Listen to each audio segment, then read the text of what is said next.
Saudações, sejam bem-vindos. Quem fala é o Léo e esse é o Estante Cult. O filme de hoje é Five Nights at Freddy's de 2023, direção de Emma Tammi, que não tem filmes tão relevantes na carreira, pelo menos até então. O elenco é composto por Josh Hutcherson, conhecido pelos filmes de Jogos Vorazes, Elizabeth Leio, conhecida pela série You, e o Matthew Lillard, que é mais conhecido principalmente pelos seus filmes dos anos 90 e início dos anos 2000, podendo citar aqui o clássico Pânico, o divertido 13 Fantasmas e, claro, como não mencionar ele como Salsicha dos ótimos e divertidos filmes do Scooby-Doo. Esse filme tem uma premissa interessante que foi baseado em um jogo de PC no qual você é um segurança que tem que passar a noite vigiando um local. E basicamente, você tem que ficar de olho nas câmeras de segurança para que os animatrônicos não te matem até o amanhecer. Eu pretendo fazer aqui uma análise mais curta e mais direta, até porque o filme não tem muito a oferecer e lembrando, vai ter spoiler. Galera, como eu disse, a premissa é interessante. Realmente eu acho que tinha potencial, é bem assustador, é diferente. Não é exatamente uma novidade, mas também não é nada que esteja desgastado no gênero do terror. E quando eu falo na premissa, eu falo em relação aos animatrônicos assassinos e uma antiga pizzaria abandonada. E obviamente o mistério por trás das crianças mortas. Ou seja, o que veio do jogo é bom, mas para por aí.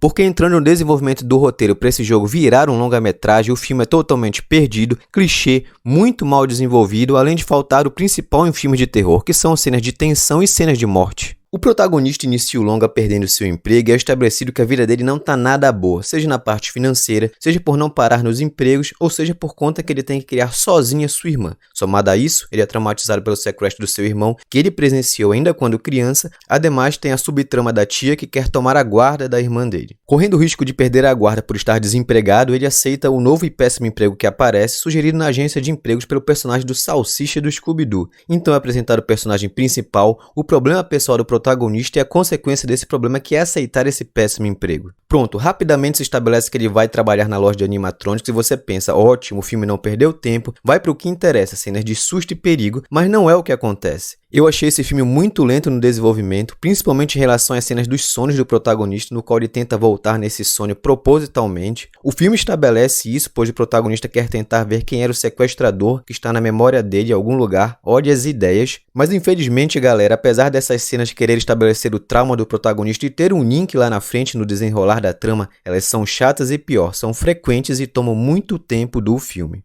Uma vez trabalhando na pizzaria, a gente espera que vai ter muita tensão, o risco de ser atacado pelos animatrônicos, a suspeita do protagonista, uma investigação. Uma coisa que eu gosto no segundo ato dos filmes é justamente essa questão da investigação, na qual se encontram pistas, ocorre uma situação assustadora, perigosa, como é um filme de terror, alguma morte, mas o longa não faz isso e pior, não desenvolve nada a trama dos animatrônicos. O protagonista só dorme e o único elemento novo que aparece são as crianças, adivinhem só, no sonho dele, o que não é surpresa pra ninguém, pois já percebe-se que são as fantasmas das crianças. O protagonista é totalmente alheio ao terror do filme e parece que ele nunca iria descobrir nada até que chega a personagem da policial para basicamente começar a contar para ele e para nós público o que está acontecendo. Em paralelo a isso, o que parece para o filme não ficar mais lento do que já tá, a tia do protagonista manda alguns capangas irem lá quebrar o local e fazer ele perder o emprego novamente, visando a guarda da menina. Galera, me parece que essa subtrama da tia foi colocada só para ter algumas cenas de morte, porque de fato é o único momento que a gente tem um pouco mais de terror nesse filme, quando os capangas são atacados pelos animatrônicos. Depois disso, não espera muita coisa desse filme.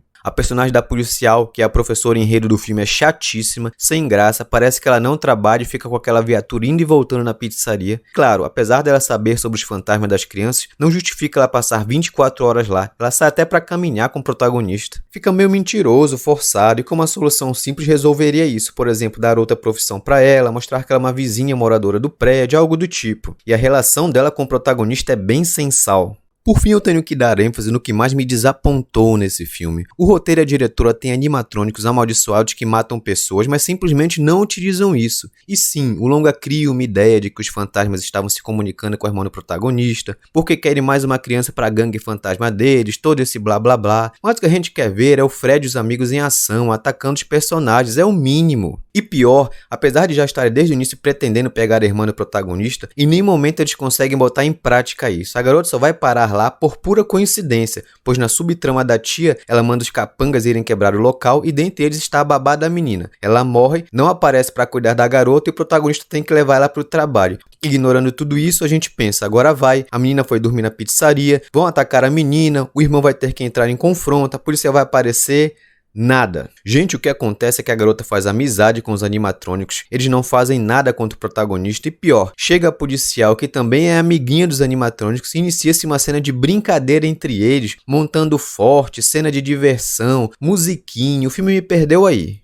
Os animatrônicos que deveriam ser os vilões do filme são banalizados, o longa diminui a ameaça que eles podem representar. Não tem problema nenhum o vilão ter um passado, ser uma vítima, mas eu acho que tem seu momento certo e seria mais adequado bem no final da trama. E o longa continua com as cenas de sonhos do protagonista, todas chatas e repetitivas, os fantasmas querem a alma da irmã do protagonista e oferecem em troca revelar quem é o sequestrador que ele tanto tem para lembrar. E por que eles precisam da permissão do protagonista para tomar a alma da irmã? Porque eles não matam logo ele e pegam a alma da garota, como de fato fazem no final. É uma traminha bem michuruca.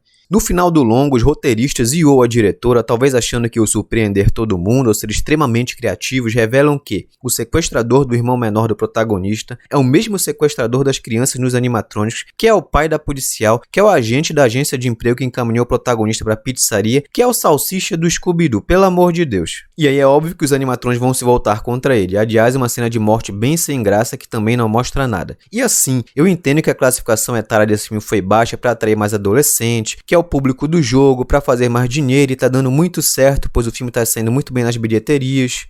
Mas eu acho que é importante saber mesclar isso, ainda mais quando se trata de um filme de terror. Tem que ter uma certa criatividade, como foi feito na única cena boa de morte do filme, quando a babá é morta e o público observa só pela sombra, mas depois mostra o corpo. Conclusão, Five Nights at Freddy é um filme bem ruim, um filme lento, com um roteiro que parece esquecer que se trata de animatrônicos assassinos, com personagens chatos, mal desenvolvidos, cenas de morte praticamente todas off-screen. Nota 4 de 10. Grande abraço, cuidem-se e valeu!